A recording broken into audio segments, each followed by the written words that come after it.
আপনি চোখ রাঙ্গানি দিবেন না, চোখ রাঙ্গানি দিয়ে কথা বলেন না। নির্বাচন কমিশন একটি স্বাধীন প্রতিষ্ঠান, সাংবিধানিক প্রতিষ্ঠান। আপনার চোখ রাঙ্গানিতে নির্বাচন কমিশনকে ভয় পাওয়ার কোনো কারণ নাই বলে আমরা মনে করি। আসিফ মাহমুদের হাজার হাজার কোটি টাকার দুর্নীতি বিষয় বাংলাদেশে একটি ওপেন সিক্রেট। আপনারা দেখেছেন যে জুলাই আগস্টে নেতৃত্ব দানকারী ছাত্র প্রতিনিধি, যিনি জুলাই আগস্টে সম্মুখ সারির যোদ্ধা, জুলাই আগস্টে যিনি ভূমিকা রেখেছেন, আন্দোলনের নেতৃত্ব দিয়েছেন, তিনি ছাত্র প্রতিনিধি হয়ে, উপদেষ্টা হয়ে আপনারা দেখেছেন যে কোটি কোটি টাকা, তিনি হাজার কোটি টাকা তিনি দুর্নীতি করেছেন। এবং জনাব আসিফ মাহমুদের হাজার হাজার কোটি টাকার দুর্নীতি বিষয় বাংলাদেশে একটি ওপেন সিক্রেট। আমরা মনে করি জুলাই আগস্ট পরবর্তী সময়ে জনাব আসিফ মাহমুদের হাজার কোটি টাকার দুর্নীতির বিষয়ে অবশ্যই বাংলাদেশের মানুষ এবং বাংলাদেশের জনগণ এটি দুদকের মাধ্যমে অবশ্যই তদন্ত করবে এবং আসিফ মাহমুদের এই দুর্নীতির বিচার বাংলাদেশের মাটিতে হবে। কিন্তু আমরা দেখলাম সে আসিফ মাহমুদ এখন নির্বাচন কমিশনে এসে নির্বাচন কমিশনকে চোখ রাঙ্গানি দেন, জুলাই আগস্টের বয়ান শোনান।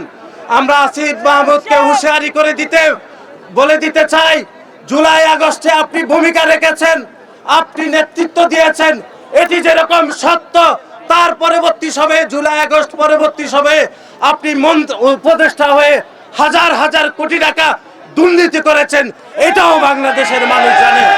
ভরসা পেতে নিজেকে হতে হয় পাতের মতো দৃঢ়, ঠিক যেমনটা জেরুজালেম। আপনি চোখ রাঙ্গানি দিবেন না, চোখ রাঙ্গানি দিয়ে কথা বলেন না। নির্বাচন কমিশন একটি স্বাধীন প্রতিষ্ঠান, সাংবিধানিক প্রতিষ্ঠান। আপনার চোখ রাঙ্গানিতে নির্বাচন কমিশনকে ভয় পাওয়ার কোনো কারণ নাই বলে আমরা মনে করি। সুতরাং আপনি বড় বড় লেকচার দিয়েন না। আপনি আপনার এলাকাতেও বাংলাদেশ জাতীয়তাবাদী ছাত্র দলের অসংখ্য নেতা কর্মীকে জুলাই আগস্টের পরবর্তী সময়ে আপনি আসামি করেছেন, জেলে ঢুকেছেন, আমরা সেই কথা ভুলে যাইনি।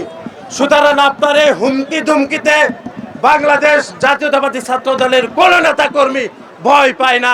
বাংলাদেশ জাতীয়তাবাদী ছাত্র দলের অসংখ্য নেতা কর্মী ইনশাআল্লাহ মাঠে রয়েছে এবং থাকবে।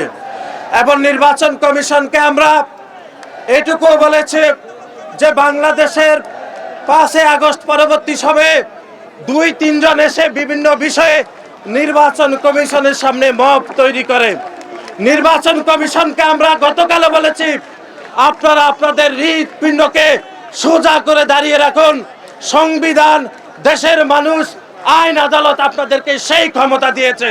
আপনারা একটি রাজনৈতিক দল যারা নতুন রাজনৈতিক সংগঠন গঠন করেছে, তাদের মবে আপনারা ভয় পাবেন না।